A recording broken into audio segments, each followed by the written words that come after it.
Alors, l'exercice qu'on va traiter dans cette vidéo, c'est un exercice de probabilité conditionnelle et c'est un exercice extrêmement classique. Pourquoi? Parce que dans de très nombreux exercices, quand on connaît la probabilité de A sachant B, eh bien, on vous demande de trouver le contraire, c'est-à-dire la probabilité de B sachant A, c'est-à-dire d'inverser la formule. Donc maintenant, pas de rappel particulier, si ce n'est ici la probabilité de A sachant B, c'est la probabilité de A inter B sur P de B. Donc maintenant, appuyez sur pause, cherchez bien cet exercice et puis seulement après avoir bien cherché, regardez la suite de la vidéo.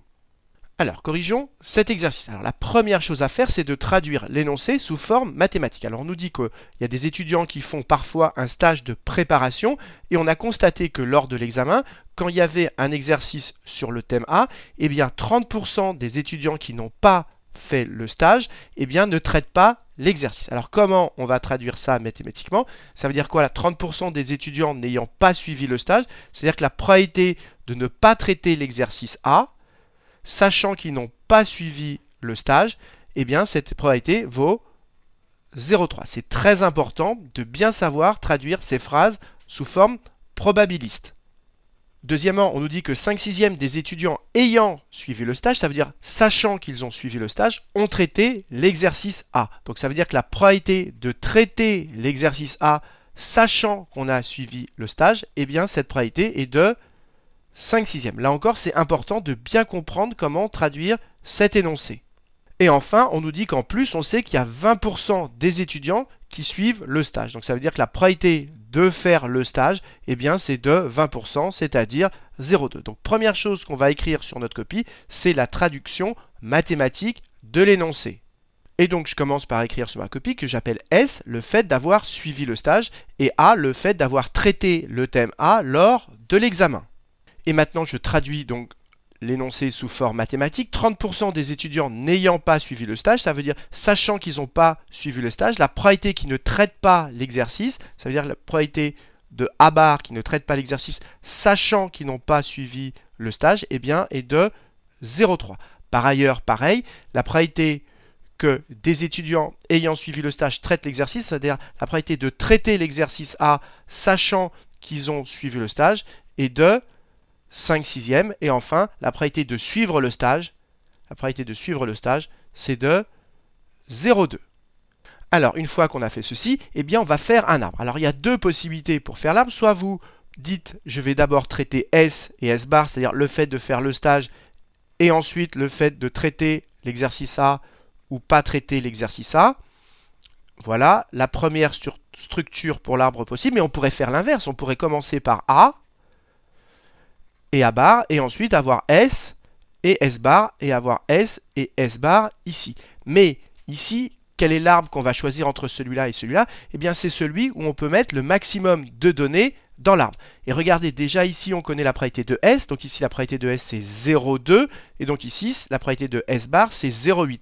Alors que cette donnée, par exemple, on ne peut pas la mettre ici, parce que ce qu'il faut bien comprendre, c'est que le nombre que vous allez mettre là, c'est la probabilité de S, sachant A, c'est ça qui est fondamental. Alors que ici, le nombre qu'on va mettre là, eh bien, c'est la probabilité de A, sachant S. Et la probabilité de A, sachant S, on la connaît. Donc, vous voyez que dans cet arbre, on a plein d'infos à mettre, alors que dans celui-là, on n'a pas d'infos à mettre. Donc, ce n'est pas cette structure qu'on va garder, mais celle-ci. Donc maintenant, je vais compléter mon arbre. Donc ici, il faut bien comprendre que là, c'est la probabilité de S sur cette branche. Mais ici, le nombre qu'on va mettre là, c'est la probabilité de traiter l'exercice A, sachant qu'on a suivi le stage. Donc c'est la probabilité de A, sachant S. C'est donc ici 5/6. Donc ici, si on a 5/6, ici, vous avez compris, on a 1/6, puisque la somme des probas qui partent d'un même nœud, ça fait toujours 1.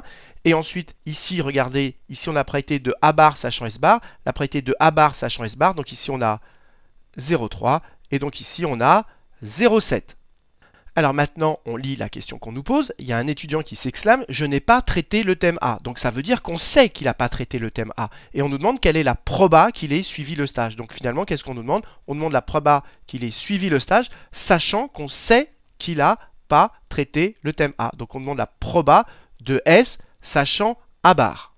Alors la question qu'il faut se poser, c'est que est-ce que S, sachant A bar, on l'a dans notre arbre? Mais regardez, le nombre qu'on a ici, c'est P de A, sachant S. Le nombre qu'on a ici, c'est P de quoi? C'est P de A bar, sachant S.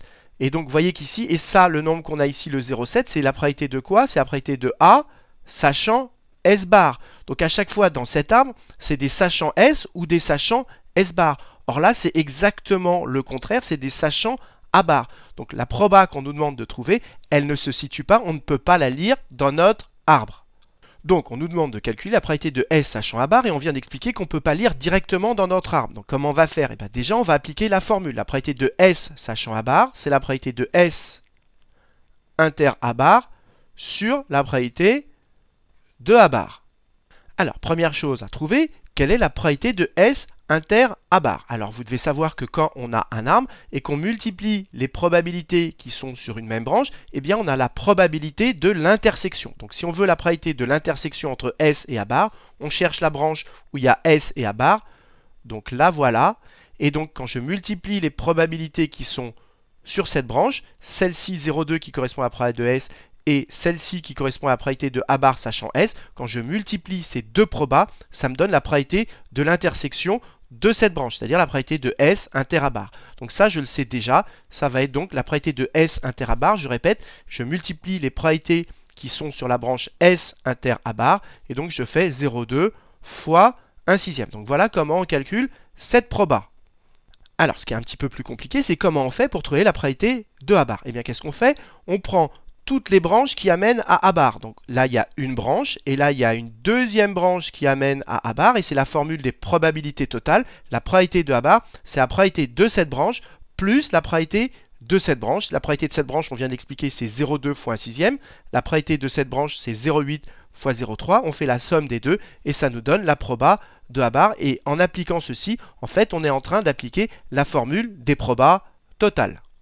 Et donc, je commence par écrire que la probabilité de S inter A bar, la probabilité de S inter A bar, c'est 0,2 fois 1/6. Et ensuite, j'écris que pour calculer P de A bar, eh bien, je vais utiliser la formule des probabilités totales. Et P de A bar, c'est quoi? Je prends toutes les branches qui amènent à A bar. Donc, ça me fait cette branche-là, c'est-à-dire 0,2 fois 1/6, plus quoi? Plus cette branche-là, c'est-à-dire 0,8 fois 0,3. Et maintenant, il n'y a plus qu'à remplacer et j'aurai terminé mon exercice. Alors, si vous voulez tout mettre au même dénominateur, eh bien, on va multiplier pour se débarrasser des sixièmes par 6 en haut et en bas. Donc, si je multiplie par 6, il me reste juste 0,2. Et ici, je multiplie tout par 6. Donc, ici, il va me rester 0,2. Et ici, il va me rester 0,8 fois 0,3 fois 6.